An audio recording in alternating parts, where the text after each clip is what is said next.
Hello friend, आइए अब एक नए टॉपिक पे आज चर्चा करते हैं।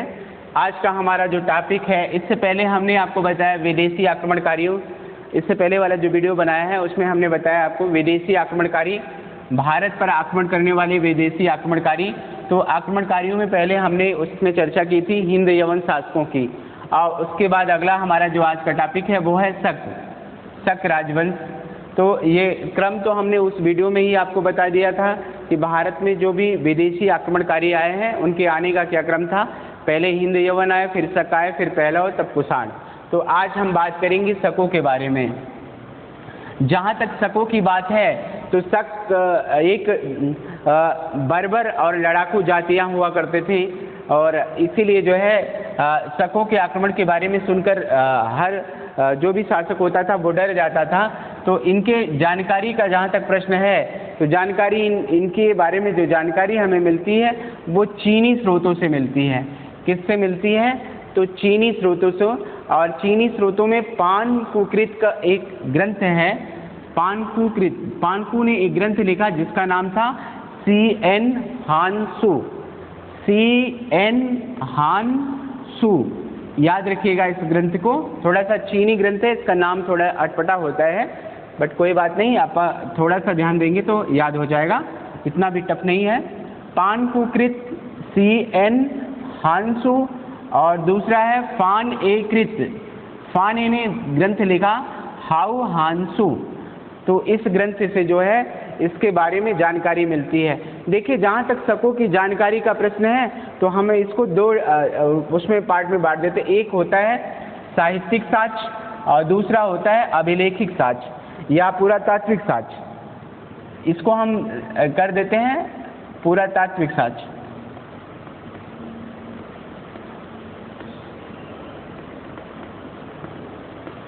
दो साक्ष्य हैं। तो अभी तो ये जो दोनों ग्रंथों को हमने बताया, ये दोनों साहित्यिक साक्ष्य के अंतर्गत आएंगे।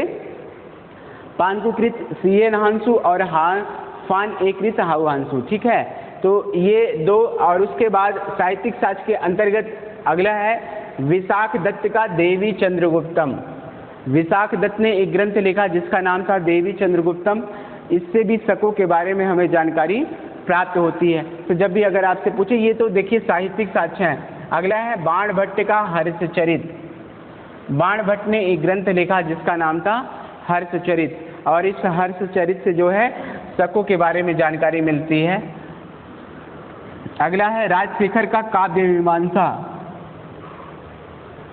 राजशेखर ने ग्रंथ लिखा, कई सारे ग्रंथ राजशेखर के हैं, जैसे काव्य मीमांसा, कर्पूर मंजरी, विदुषाल भंजिका, बाल रामायण, भुवन कोश। ये सारे ग्रंथ किसके हैं? तो ये राजशेखर के ग्रंथ हैं। तो जानते रहिएगा, राजशेखर के ग्रंथ काव्य मीमांसा से भी शकों के बारे में जानकारी प्राप्त होती है। अब रही बात शकों का, अगला देखिए इनके बारे में दूसरा है अभिलेखिक साक्ष्य, जो यानी पुरातत्व के अंतर्गत आता है। अभिलेखिक साक्ष्य पुरातत्व के अंतर्गत आता है। इसमें जो प्रमाणिक साधन है सबसे ज़्यादा इसके अभिलेख हैं। तो अभिलेखों में पहला है राजबुल का मथुरा स्तंभ लेख।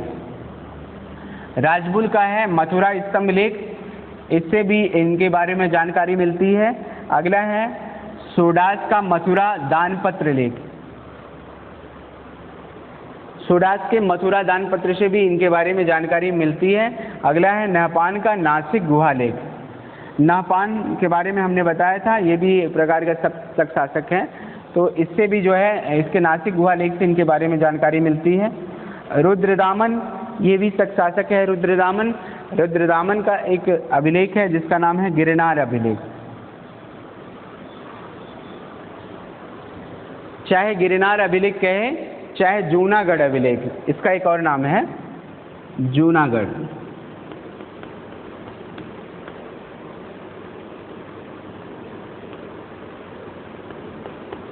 तो चाहे गिरनार अभिलेख कह दे, तो चाहे जूनागढ़ अभिलेख कह दे, कोई दिक्कत नहीं। तो ये जानते रहिएगा, जूनागढ़ अभिलेख या गिरनार अभिलेख, इससे भी जो है इनके बारे में जानकारी प्राप्त होती है। जहाँ तक गिरनार अभिलेख की बात है, ये पहला शुद्ध एकदम विशुद्ध रूप से संस्कृत में लिखा गया अभिलेख है। तो अगर आपसे पूछे कि संस्कृत में विशुद्ध रूप से संस्कृत में लिखा गया अभिलेख कौन सा है, संस्कृत। तो जूनागढ़ अभिलेख है, यही जूनागढ़ या गिरनार अभिलेख है, विशुद्ध रूप से संस्कृत में लिखा गया है। तो जब भी आपसे पूछे तो बता सकते हैं। आइए अब देखते हैं शकों के बारे में। ये कहा जाता है कि ये सिरदरिया में निवास करते थे और भारत में इनको सीथियन के नाम से जाना जाता है। भारत में इन्हें किस नाम से संबोधित करते थे? तो इनको सीथियन कहा जाता था, सीथियन के नाम से इन्हें संबोधित किया जाता था। और ये सिरदरिया में निवास करते थे और उसके बाद जब इनको सिरदरिया से पराजित करके यहाँ से भगा दिया गया तो भागने के बाद इन्होंने बैक्ट्रिया को निवास स्थान अपना बनाया और उसके बाद भारत के क्षेत्रों में प्रवेश किया और ये कई शाखाओं में बटे हुए थे। शाखाओं की बात करें तो इन्होंने जो है उत्तर में तक्षशिला के शक शासक और मथुरा के क्षत्रप सब शासक और दक्षिण में दक्षिण पश्चिम में अगर ये कहा जाए तो महाराष्ट्र के क्षयरात वंश होते हैं और अगला होता है मालवा का कार्दमक वंश। ये बड़े फेमस होते हैं भारत में, इनके बारे में ही अध्ययन हमको करना है। पहला तक्षशिला के शक, दूसरा मथुरा के क्षत्रप शक और तीसरा महाराष्ट्र का क्षयरात वंशी शक शासक और अगला है मालवा का कार्दमक। तो इनके बारे में हमें अध्ययन करना है। सबसे पहले आइए देखते हैं तक्षशिला के शक। तक्षशिला के शकों की बात जहाँ पे आती है तो तक्षशिला के शकों में पहला जो इस वंश का संस्थापक शासक होता है उसका नाम होता है मेउस और ये प्रथम आक्रमणकारी भी कहा जाता है। तो मेउस ने सबसे पहले तक्षशिला में शासन किया। इसने तक्षशिला को राजधानी बनाई और इस वंश को मेउस वंश के नाम से भी जाना जाता है। मेउस वंश, इसके नाम पर ही इस वंश का नामकरण कर दिया गया। तो मेउस वंश के नाम से भी जाना जाता है। इसी ने सबसे पहले तक्षशिला में जो है शासन स्थापित किया और तक्षशिला के क्षेत्रों पर अधिकार कर लिया। और ये कैसे हुआ करते थे? ये बर्बर लड़ाकू हुआ करते थे, खाना बदोशी हुआ करते थे, खाने की तलाश में आज यहाँ कल वहाँ इस तरीके से विचरण किया करते थे। तो ये जानते रहिएगा, अगर पूछे तो ये लोग अपने सर के बाल भी मुड़वाते थे। तो ये जानते रहिएगा शकों के बारे में। अब मेउस के बाद इस वंश का जो अगला शासक होता है वो होता है एजेज होता है। मेउस के बाद इसने शासन किया और बहुत इसके बारे में जानकारी हमें नहीं मिल पाती एजेस के बारे में। इसके बाद जो अगला शासक होता है वो होता है एजलिसेस होता है और एजलिसेस के समय में ही फ्रायोटीज नामक शासक होता है जिसने विद्रोह कर दिया। इसके समय में विद्रोह कर दिया और विद्रोह करने के बाद विद्रोह करके इस वंश को समाप्त कर दिया। तो इस वंश का अगर पूछे कि तक्षशिला के शक वंश का आखिरी शासक कौन था तो एजलिसेस था। आखिरी शासक कौन था? तो एजलिसेस था इस वंश का आखिरी शासक। और उसके बाद शकों ने एक नई प्रणाली चलाई जिसका नाम था क्षत्रप। तो ये अगर आपसे पूछा जाए कि क्षत्रप प्रणाली किसने चलाई तो शकों ने ही क्षत्रप प्रणाली चलाई थी, इस बात को जानते रहिएगा। तो अब मथुरा के शक से तक्षशिला के शकों से पूछा जाए तो यहाँ से जो इम्पोर्टेंट प्रश्न बनेंगे वो यही बनेगा कि इस वंश का संस्थापक शासक किसे माना जाता है। तक्षशिला के शक वंश का संस्थापक शासक किसे माना जाता है? तो आप बता सकते हैं कि तक्षशिला के शक वंश का जो संस्थापक शासक होता है वो मेउस को माना जाता है। और मेउस के बाद अगला शासक कौन हुआ तो ये पूछेगा तो एजेज हो जाएगा और एजेज के बाद कौन हुआ तो एजिलिसेस, ये बता सकते हैं आप। ठीक है, इसके समय में किसका विद्रोह हुआ था तो फ्राइटीज का विद्रोह हुआ था, ये बता सकते हैं यहाँ से। ये इसके इम्पोर्टेंट। अब इसके बाद अगला जो चलेगा इसके बाद है आपका मथुरा के शक।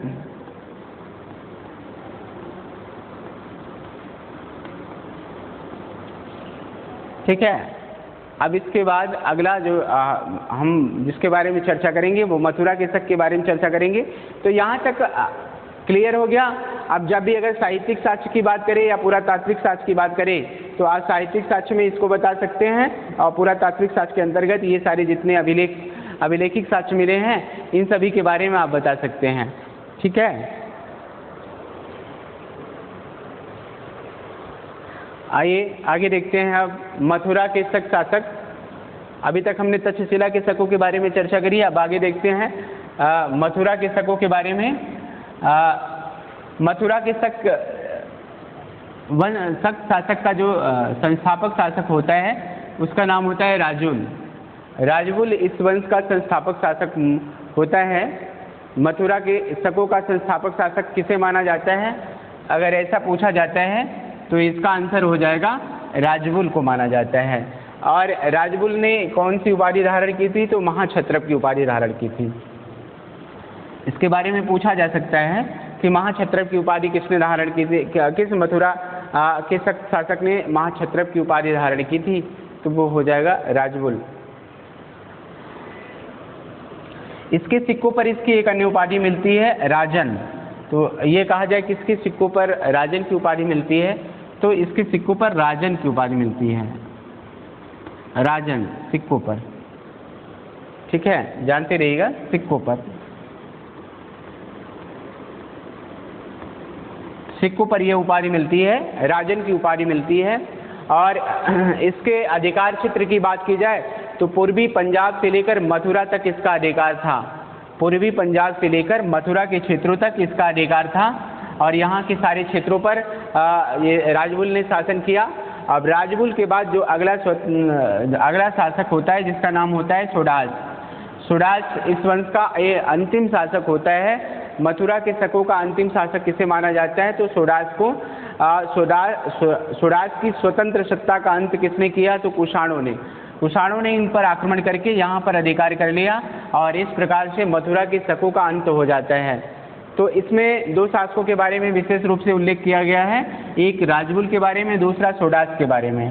तो ये जानते रहिएगा, जब भी अगर मथुरा के शकों की बात आएगी तो इन्होंने क्षत्रप प्रणाली को अपनाया था और महाक्षत्रप की उपाधि धारण करी। ठीक है, और पूर्वी पंजाब से लेकर मथुरा के क्षेत्रों तक अधिकार किया। इसके बाद इस वंश का अंतिम शासक पूछा जाए तो वो कौन था? सोडास। इसके मथुरा के शकों का अंत किसने किया था? तो कुषाणों ने मथुरा के शक वंश का अंत किया था। ये जानते रहिएगा, यहाँ से जरूर पूछा जाएगा। उपाधियों से पूछा जाएगा किसके सिक्कों पर राजन उपाधि मिलती है? तो ये राजबुल के सिक्कों पे मिलती है। इस बात को जानते रहिएगा, यहाँ से क्वेश्चन जरूर पूछा जाता है। उसके बाद आइए आगे देखते हैं, महाराष्ट्र के क्षयरात वंश के बारे में बात करते हैं। महाराष्ट्र का क्षयरात वंश, महाराष्ट्र के क्षयरात वंश का जो शक महाराष्ट्र के जो शक होते हैं उनको क्षयरात वंश के नाम से जाना जाता है। और इस वंश का जो संस्थापक शासक होता है उसका नाम होता है भूमक। अगर ये कहे कि महाराष्ट्र के क्षयरात वंश का संस्थापक शासक कौन होता है? तो भूमक होता है। ठीक है, और इसके सिक्के काठियावाड़, मालवा और आसपास के क्षेत्रों से मिलते हैं। कहाँ से मिलते हैं? तो काठियावाड़ गुजरात में है। ये कहाँ है? तो गुजरात। काठियावाड़ गुजरात के तट पे है। मालवा कहाँ है? मालवा एमपी का क्षेत्र। ठीक है, मालवा एमपी का क्षेत्र, यहाँ से इसके सिक्के मिलते हैं। देखिए,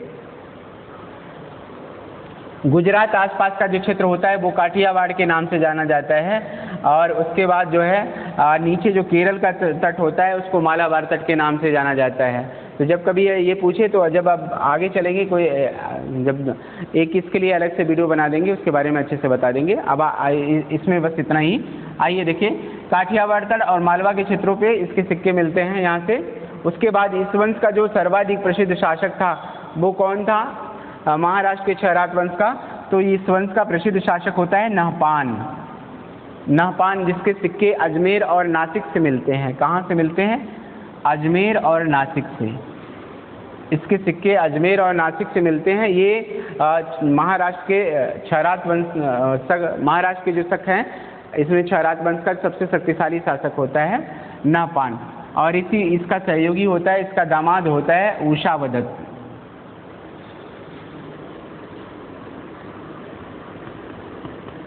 उषावदत्त, ठीक है, इसका दामाद होता है, इसका सहयोगी होता है। और ये कहा गया कि इसने जो है इसका संघर्ष, नहपान का संघर्ष सातकर्णियों के साथ हुआ। और ये कहा गया कि प्रथम संघर्ष में इसने सातकर्णी को पराजित कर दिया था नहपान ने। लेकिन ये कहा गया द्वितीय संघर्ष में, उसके बाद जब इसका जो समकालीन होता है नहपान का, गौतमीपुत्र सातकर्णी होता है। नहपान का समकालीन सातकर्णी शासक कौन होता है? तो गौतमीपुत्र सातकर्णी होता है। गौतमीपुत्र सातकर्णी, ठीक है। नहपान का समकालीन होता है और नहपान का इसके साथ युद्ध होता है और इस युद्ध में गौतमी पुत्र शातकर्णी ने नौपान और उसके दामाद उषावदत्त दोनों की हत्या कर दी, दोनों को मार देता है और इन क्षेत्रों पर इसका अधिकार हो जाता है। ठीक है, इस प्रकार से जो है महाराष्ट्र के छक के जो क्षयरात वंशी तक शासक हैं इनका इस प्रकार से अंत हो जाता है। तो यहाँ पर जो है अब इसमें से बात की जाएगी, जो मुख्य प्रश्नों की बात की जाए तो मुख्य प्रश्नों में यही पूछा जा सकता है कि महाराष्ट्र के क्षयरात वंश का संस्थापक शासक किसे माना जाता है, तो भूमक। और इस वंश का प्रतापी शासक, सबसे सर्वाधिक शक्तिशाली शासक तो नहपान हो जाएगा। और नहपान का किसके साथ युद्ध हुआ था, तो नहपान का युद्ध जो है शातकर्णी शासक गौतमी पुत्र शातकर्णी के साथ होता था, उसी में इसको पराजित कर देता है। बाकी रही बात इसके अधिकार क्षेत्र की, तो इसने जो है अजमेर नासिक से जब इसके सिक्के मिलते हैं तो ये इस बात के परिचायक हैं कि इन सारे क्षेत्रों पर किसका अधिकार था, नहपान का। तो अजमेर से लेकर नासिक तक के क्षेत्रों पर इसने शासन किया, इन सारे क्षेत्रों को अपने साम्राज्य के अधीन रखा। लेकिन इसके समय का जो प्रसिद्ध शक्तिशाली शासक शातकर्णी गौतमी पुत्र शातकर्णी होता है, उसने इसे पराजित करके इन सारे क्षेत्रों पर अधिकार कर लेता है। इस प्रकार से महाराष्ट्र के क्षयरात वंश का अंत हो जाता है। महाराष्ट्र के क्षयरात वंश के बाद जो अगला वंश आता है वो मालवा का शक शासक आता है। मालवा का शक शासक कार्दमक वंशी होते हैं, कार्दमक वंश, ये मालवा के कार्दमक वंश होते हैं, ये भी शक होते हैं। अब आइए इसके बारे में आगे देखते हैं, मालवा के कार्दमक वंशी शकों के बारे में बात करते हैं। आइए अब बात करते हैं आगे मालवा के काठियावाड़ और मालवा के शक शासकों के बारे में बात करते हैं। काठियावाड़,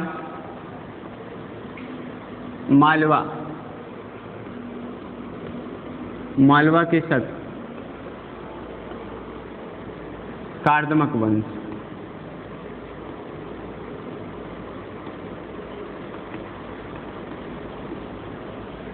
काठियावाड़ और मालवा के शक जो थे, इन्होंने जिस वंश की यहाँ पर स्थापना करी उसका नाम होता है कार्दमक वंश। और इस वंश का जो संस्थापक शासक होता है उसका नाम होता है संस्थापक शासक होता है, इसका नाम होता है चेस्टन। काठियावाड़ और मालवा के आसपास के क्षेत्रों पर इसने अधिकार करके एक नए राजवंश की स्थापना करी जिसका नाम होता है कार्दमक वंश। और चेस्टन ये एक शक्तिशाली शासक होता है और इसके चेस्टन के जीवन काल में ही इसका पुत्र जयदामन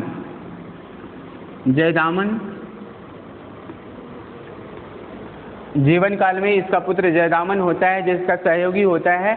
लेकिन इसके जीवन काल में ही इसके पुत्र जयदामन की मृत्यु हो जाती है और इसके बाद इसने अपने पौत्र रुद्रदामन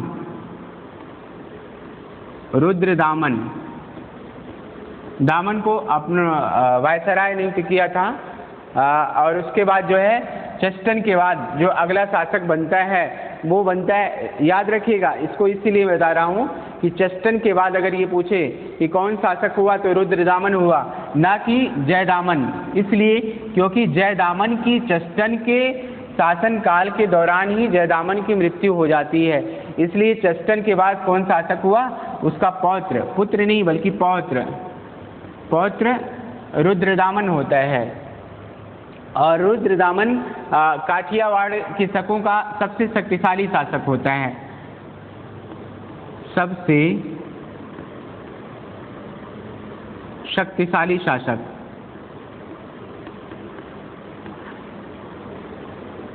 सबसे शक्तिशाली शासक अगर कहें कौन था इस वंश का, तो ये था रुद्रदामन। जहाँ तक रुद्रदामन के बारे में बात है तो इसके बारे में जानकारी हमें कहाँ से मिलती है, रुद्रदामन के बारे में जानकारी हमको जूनागढ़ अभिलेख से मिलती है। किससे मिलती है, जूनागढ़ अभिलेख। इसको हमने बताया एक और नाम से जाना जाता है, चाहे जूनागढ़ अभिलेख कहे चाहे गिरनार अभिलेख, तो चाहे जूनागढ़ अभिलेख कहे चाहे गिरनार, ये विशुद्ध रूप से संस्कृत में लिखा गया है, अभी प्रथम अभिलेख है। तो अगर कहे कि विशुद्ध रूप से संस्कृत में लिखा गया संस्कृत में लिखा गया प्रथम ग्रंथ।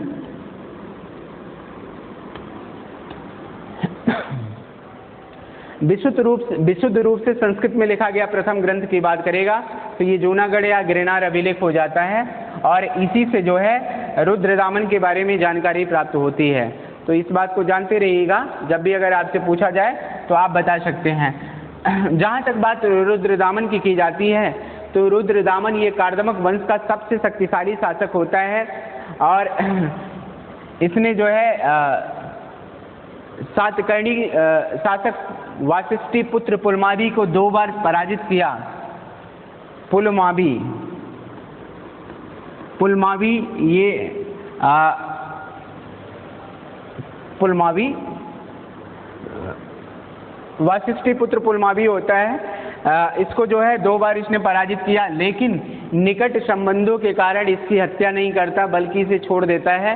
तो ये जानते रहिएगा, क्योंकि रुद्रदामन की पुत्री का विवाह इसके साथ हुआ था, इसी के कारण जो है इसने पराजित करने के बाद जो है इसको छोड़ दिया, इसकी हत्या नहीं करता। बाकी जो है ये कहा जाता है कि इसने सिंध आसपास के क्षेत्र, मालवा, काठियावाड़, इन सारे क्षेत्रों को इसने जीत कर एक विशाल साम्राज्य स्थापित किया था। और जहाँ तक काठियावाड़ या गुजरात आसपास के क्षेत्रों की विजय की बात है तो जूनागढ़ अभिलेख में ही वहीं पर एक सुदर्शन झील का निर्माण इसने करवाया था। सुदर्शन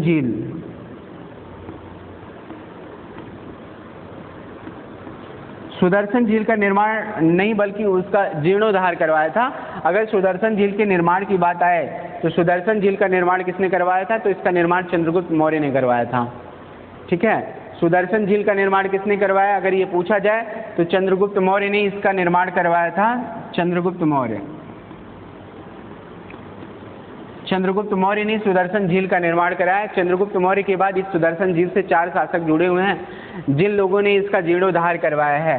तो पहला निर्माण की बात आएगी तो चंद्रगुप्त मौर्य हो जाएगा, इसका निर्माण इसने करवाया।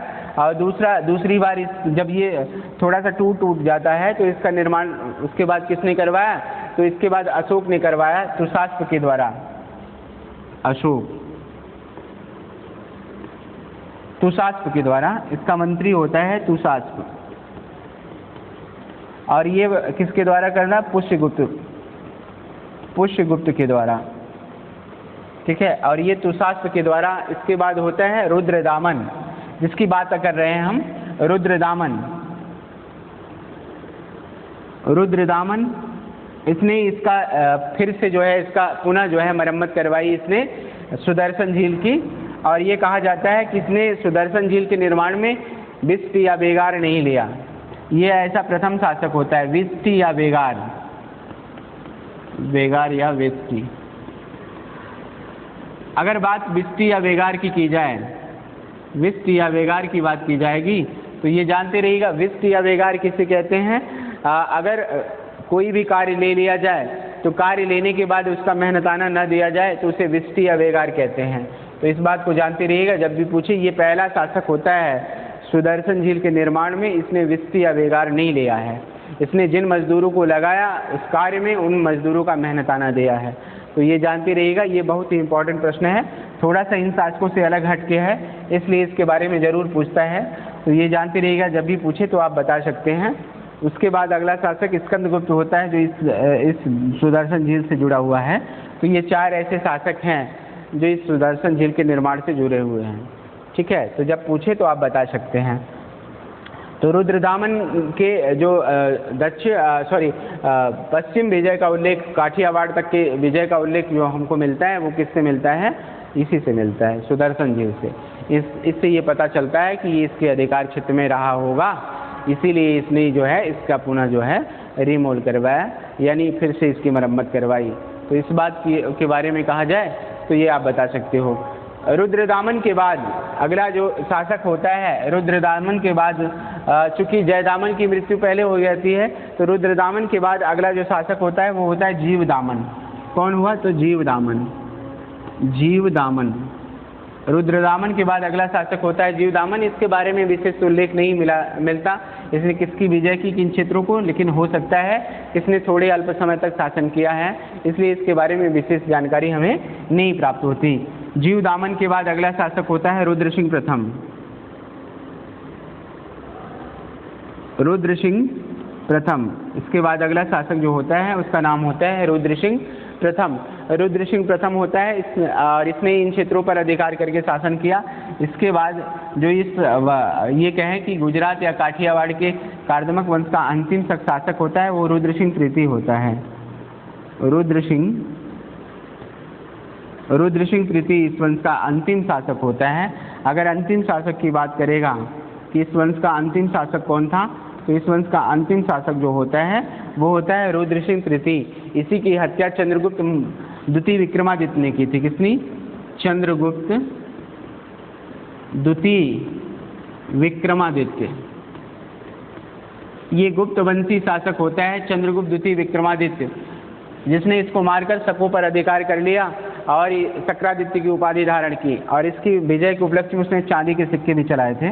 तो ये जानते रहिएगा कि अगर ये पूछा जाए कि काठियावाड़ के शक वंश का अंतिम शासक किसे माना जाता है, तो वो रुद्र सिंह तृतीय को माना जाता है। इसी के साथ साथ इस कार्दमक वंश का भी अंत हो जाता है।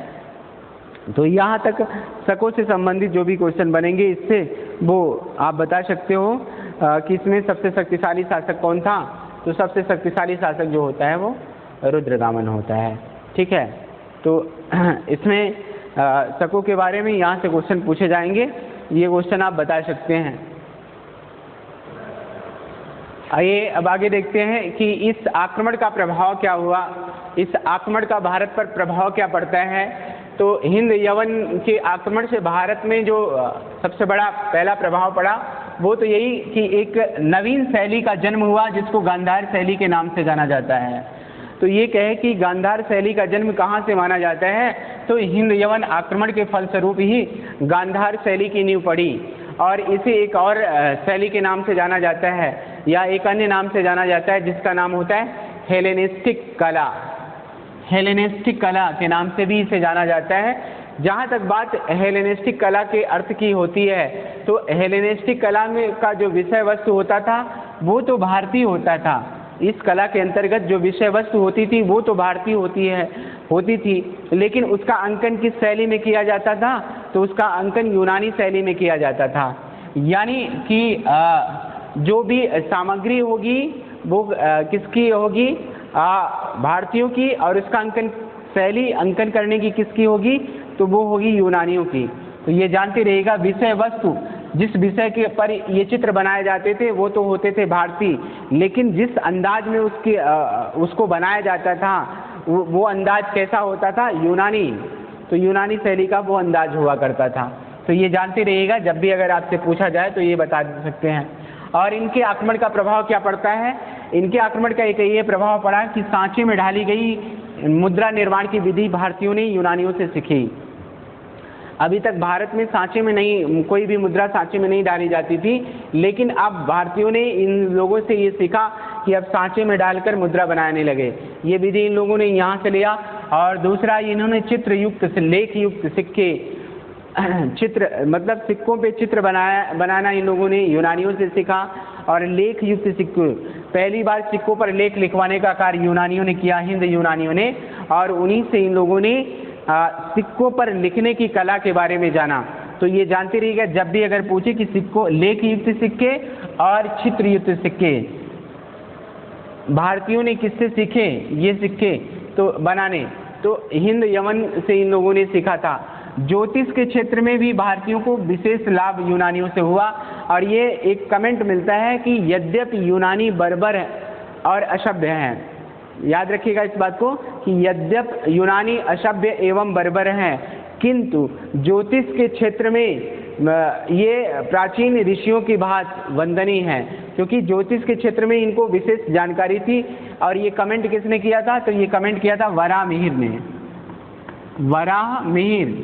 वराहमिहिर ने अपने वृहद संहिता में, वृहद संहिता, इसने एक ग्रंथ लिखा जिसका नाम था वृहद संहिता।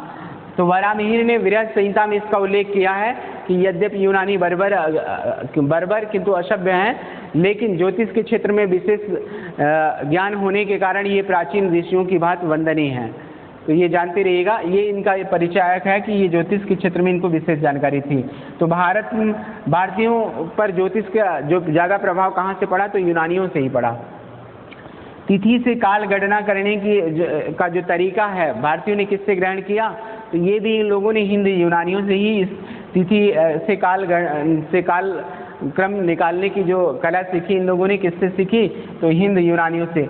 सप्ताह के 7 दिनों का विभाजन, जो वर्तमान समय में हम सप्ताह को देख रहे हैं ना, रविवार, सोमवार, मंगलवार, बुधवार ये करके, तो इस सप्ताह के दिनों का विभाजन भारतीयों ने किससे सीखा, तो इन लोगों ने यूनानियों से ही सीखा, सप्ताह के दिनों का विभाजन। और संस्कृत नाटक में जो पर्दे के लिए एक शब्द आया है जिसका नाम होता है यवनिका। ये यवनिका का अर्थ क्या होता है, पर्दा। इसको इन लोगों ने कहाँ से ग्रहण किया, तो ये भी शब्द इन लोगों ने किससे ग्रहण किया, यूनानियों से ही इस शब्द को ग्रहण किया। सेनानी शासन की परिपाटी भी किससे चलाई इन्होंने, तो हिंद यूनानियों से ही इसको भी सीखा। और नक्षत्रों को देखकर भविष्य बताने की कला, इसका भी जानकारी जो है इनको यूनानियों से हुई। तो ये बहुत सारे ऐसे क्षेत्र हैं जहाँ पर यूनानियों का विशेष प्रभाव भारत में पड़ा। तो भारत में आने से जो है इन सभी के क्षेत्रों में इनका प्रभाव पड़ता है। और शकों की बात है तो शकों से भारतीयों ने छत्र प्रणाली, शासन करने की जो छत्र प्रणाली है वो किससे लिया, भारतीयों ने शकों से ये छत्र प्रणाली लिया। और एक उपाधि है दैपुत्र शाही शाहानुशाही, ये भी उपाधि इन लोगों ने किससे लिया, तो शकों से लिया। तो कुल मिलाकर ये कहा जाए कि इन विदेशी आक्रमणकारियों से भारत में ये सारे जो भी प्रभाव अभी हमने बताया, तो ये सारे प्रभाव किसके कारण पड़े, तो इन्हीं आक्रमणकारियों के कारण ये भारत में ये प्रभाव पड़ा। तो जब भी कभी आपसे अगर पूछा जाए कि क्या प्रभाव पड़ा, तो इन सारे प्रभावों को आप बता सकते हो। ठीक है, अब आइए आगे चलते हैं। अब अगला जो है वो पहला वंश है। अब बात करेंगे पहला वंश की। आइए अब आगे चर्चा करते हैं पहला वंश की। अगला वंश जो होता है वो पहला वंश होता है, पहला वंश।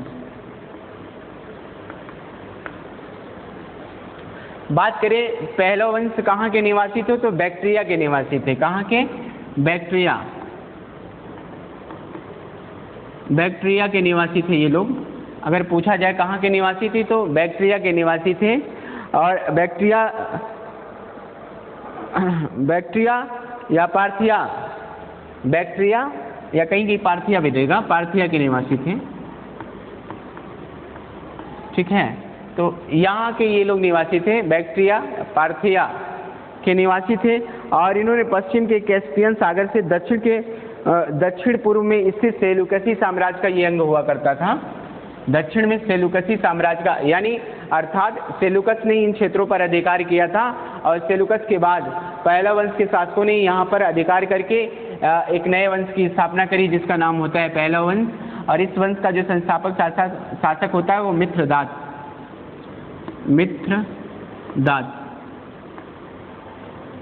मित्रदात नाम होता है इसका।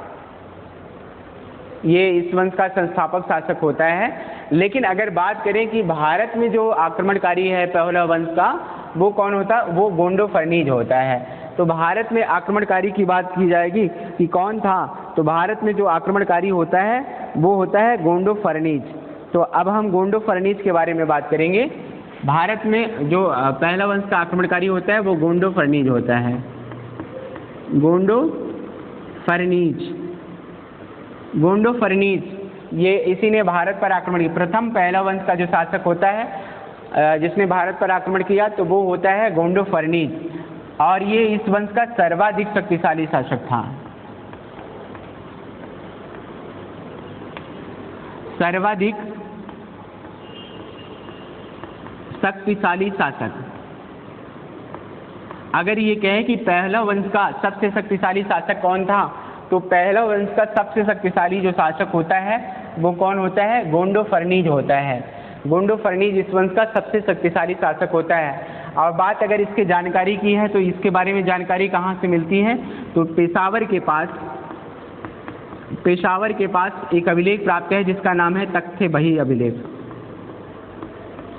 तख्ते बही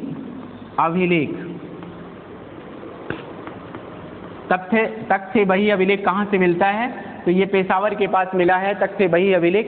और इसी से जो है गोंडो फर्नीज के बारे में जानकारी मिलती है। अब देखिए यहाँ से क्वेश्चन और बड़ा अच्छा बन सकता है।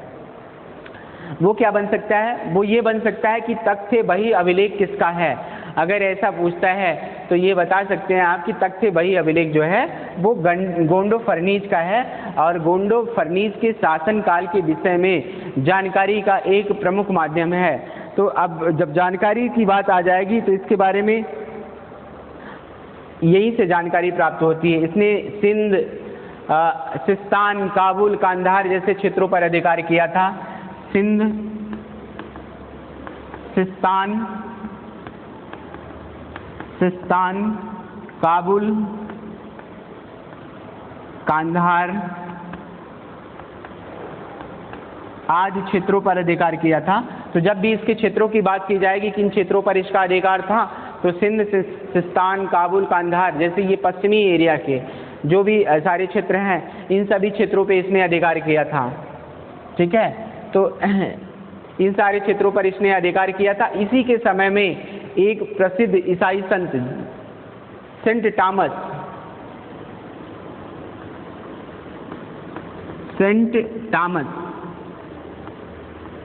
कहीं कहीं इसका नाम थॉमस भी देता है, तो चाहे टॉमस दे चाहे थॉमस, तो ये जानते रहे सेंट टॉमस नामक ईसाई भारत में ईसाई धर्म का प्रचार करने के लिए आया था। तो भारत में सबसे पहले कौन सा ईसाई है जो भारत में ईसाई धर्म का प्रचार करने के लिए आया, तो वो हो जाएगा सेंट टॉमस। और किसके समय में आया अगर ऐसा पूछा जाता है तो वो हो जाएगा गोंडो फर्नीज। तो गोंडो फर्नीज के समय में भारत में पहला ईसाई धर्म प्रचारक भारत में आया जिसने ईसाई धर्म का प्रचार किया। तो ये जानते रहिएगा, ये बड़ा इंपॉर्टेंट प्रश्न है, सबसे वेरी वेरी इंपॉर्टेंट प्रश्न है। यहाँ से जरूर पूछा जाता है कि भारत में सबसे पहला ईसाई धर्म प्रचारक कौन और किसके समय में भारत आया, तो आप बता सकते हैं कि यही था। अच्छा, बात गोंडो फर्नीज की जाए तो गोंडो फर्नीज के बाद, चूंकि ये इस वंश का सबसे शक्तिशाली शासक होता है और इसके बाद पहला वंश के अन्य शासक के बारे में हमें उल्लेख नहीं मिलता कि इसके बाद कौन शासक हुआ, तो इसलिए इसके बारे में बता पाना बड़ा मुश्किल है कि अन्य कौन सा शासक हुआ।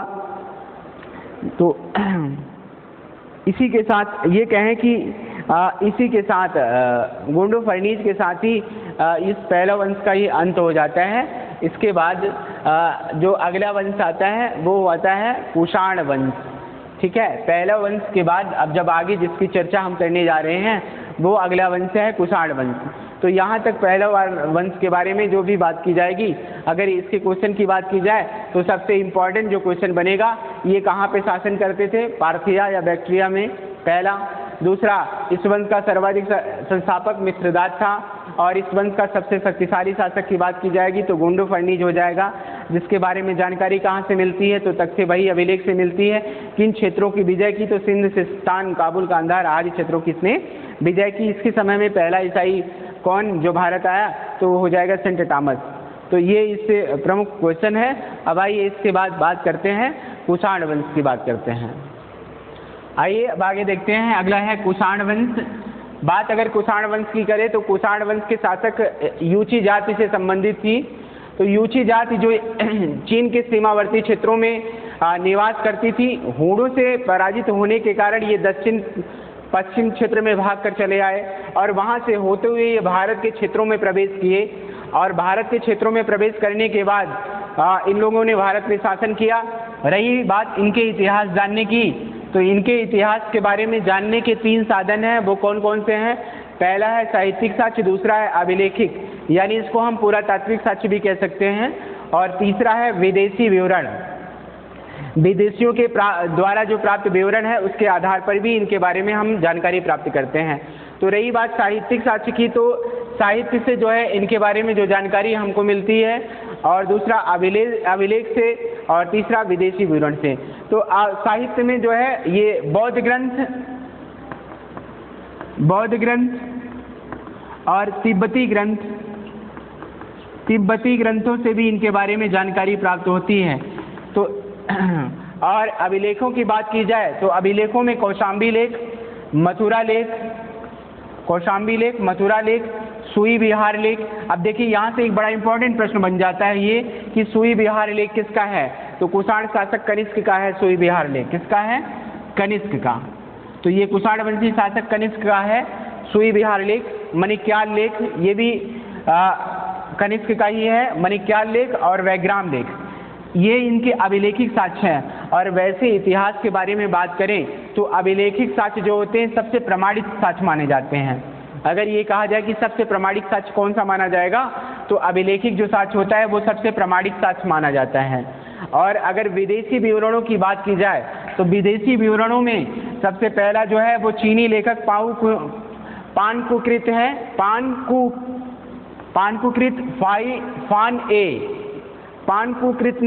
पानकू ने एक ग्रंथ लिखा जिसका नाम था फान ए। इससे जो है इनके बारे में जानकारी हमें प्राप्त होती है। तो ये विवरण है इनके इतिहास जानने के बारे में। तो जब भी इनके इतिहास जानने के संबंधी अगर विवरणों की बात की जाए तो इनके विवरण इस प्रकार हैं, इनके बारे में आप बता सकते हैं। अब रही बात इस वंश का संस्थापक शासक किसे माना जाता है, तो कुषाण वंश का जो पहला संस्थापक शासक होता है उसका नाम होता है कुजुल कटफिसेस। कौन होता है? तो कुजुल कटफिसेस। कुजुल कटफिसेस। कुजुल कटफिसेस संस्थापक शासक होता है, संस्थापक। इसको ये कटफिसेस प्रथम भी कह सकते हैं। कुजुल कटफिसेस, इसके शासन का जो टाइम होता है वो 15 से लेके 65 ईस्वी सन होता है। 15 से 65 ईस्वी सन इसके जो शासन का टाइम होता है। ये पहला एज ए संस्थापक शासक होता है। कुषाण वंश के संस्थापक की बात की जाएगी तो हो जाएगा कुजुल कटफिसेस, इस वंश का संस्थापक शासक होता है। इसको क्यू सिक्क्यो के नाम से भी जाना जाता है। क्यू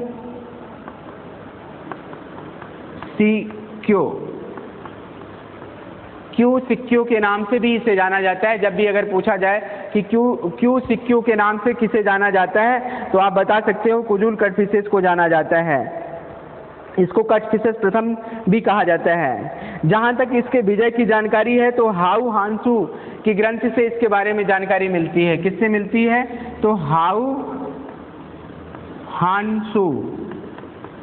हांसू की ग्रंथ से इसके विजय के बारे में जानकारी मिलती है। तो जब भी अगर पूछे कि विजय के बारे में जानकारी कहाँ से मिलती है तो हाउ हांसू से जानकारी मिलती है। इसने पार्थियनों के क्षेत्रों पर अधिकार कर लिया। तो पार्थियनों के क्षेत्र पर इसने अधिकार करके उनको अपने साम्राज्य का एक अंग बना लिया।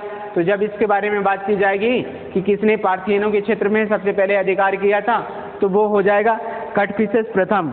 इसी ने उस पर अधिकार कर लिया। और वहाँ पर अंतिम यवन नरेश जो होता है हर्मियस, अंतिम यवन नरेश कौन था उसका अगर उसके नाम की बात की जाए तो वो था हर्मियस। अंतिम यवन नरेश होता है, यवन नरेश, अंतिम यवन नरेश हर्मियस होता है। और यही इसी को पराजित करके इन क्षेत्रों पर इसने अधिकार किया था। तो ये जानते रहिएगा, अगर पूछा जाए कि इन क्षेत्रों पर अधिकार किससे पराजित करके कटफिसेस प्रथम ने किया था तो वो हो जाएगा हर्मियस। इसी को पराजित करके इसने अधिकार किया। इसने सबसे पहले तांबे के सिक्के चलाए। तो तांबे के सिक्के सबसे पहले इसने चलाए, केवल मात्र तांबे के सिक्के चलाए हैं, याद रखिएगा।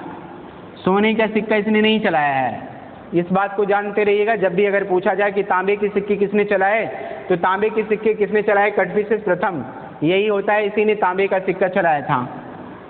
कुषाणों में सबसे पहले तांबे के सिक्के किसने चलाए ये पूछा जा सकता है तो वो हो जाएगा विम कटफिसेस।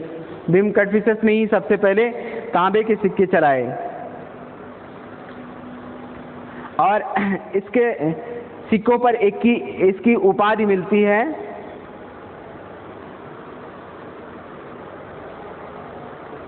इसके सिक्कों पर धर्मदीत की उपाधि मिलती है, धर्मदीत।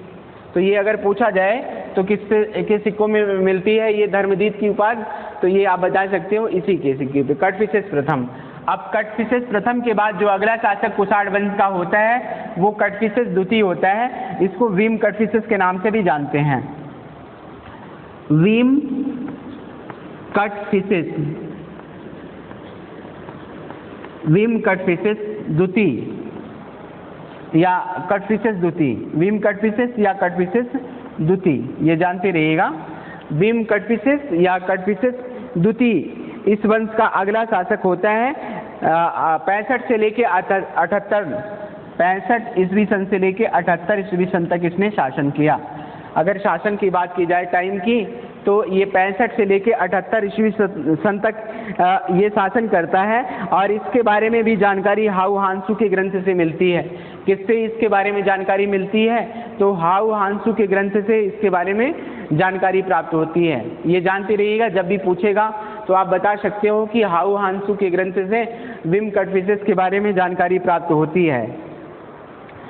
और भीम कटफिसेस के बारे में जहाँ तक बात है, तो ये भी इस वंश का एक शक्तिशाली शासक होता है। इसने सिंध, पंजाब और आसपास के क्षेत्रों पर अधिकार किया था। तो जब भी अगर ये बात करें कि सिंध, पंजाब और आसपास के क्षेत्रों पर किसने अधिकार किया, तो यही भीम कटफिसेस होता है। इसने सिंध, पंजाब और आसपास के क्षेत्रों पर इसने अधिकार किया। और भारत में कुषाणों के समय में ये प्रथम ऐसा कौन सा कुषाण वंशी शासक होता है जिसने सोने के सिक्के चलाए? तो वो होता है भीम कटफिसेस। भीम कटफिसेस ने भारत में पहली बार सोने के सिक्के चलाए, सोने के सिक्के। ठीक है, अब यहाँ थोड़ा सा आपको ये डाउट होने लगा होगा कि अभी हमने इससे पहले बात की थी कि भारत में सबसे पहले सोने के सिक्के हिंद वंश शासकों ने चलाए। ठीक है, और यहाँ हम कह रहे हैं कि पहली बार सोने के सिक्के भीम कटफिसेस ने चलाए। देखिए अंतर ये है कि भारत में पहली बार सोने के सिक्के की बात की जाएगा तो हो जाएगा हिंद यवन शासक, लेकिन कुषाणों में, कुषाण राजवंश में पहली बार किसने सोने के सिक्के चलाए? अगर ऐसा कहता है तो उसका उत्तर हो जाएगा भीम कटफिसेस। भीम कटफिसेस ने ही पहली बार सोने के लेख युक्त सिक्के चलाए। लिखने के सिक्के तो इसके पहले भी मिलते हैं, लेकिन ये अगर कुषाणों की बात की जाएगी तो कुषाण वंश में पहला शासक होता है भीम कटफिसेस। ये सबसे वेरी वेरी इंपॉर्टेंट प्रश्न है कि पहली बार कुषाणों में किसने सोने के सिक्के चलाए? तो भीम कटफिसेस। ये सबसे इसके समय का सबसे इंपॉर्टेंट प्रश्न है। ठीक है, और इसके बाद भीम कटफिसेस के बाद जो अगला शासक होता है जिसका नाम होता है कनिष्क। कनिष्क कुषाण वंश का एक शक्तिशाली शासक होता है। सबसे शक्तिशाली शासक कुषाण वंश का अगर बात करें कौन था, तो वो था कनिष्क। आइए अब बात करते हैं कनिष्क की। कनिष्क जिसके शासन का टाइम है 78 से लेकर 102 ईस्वी सन तक इसके शासन का टाइम है। और ये इस वंश का, कुषाण वंश का सबसे शक्तिशाली शासक होता है। तो कुषाण वंश के सबसे शक्तिशाली शासक की बात की जाए तो वो हो जाएगा कनिष्क, सबसे शक्तिशाली शासक।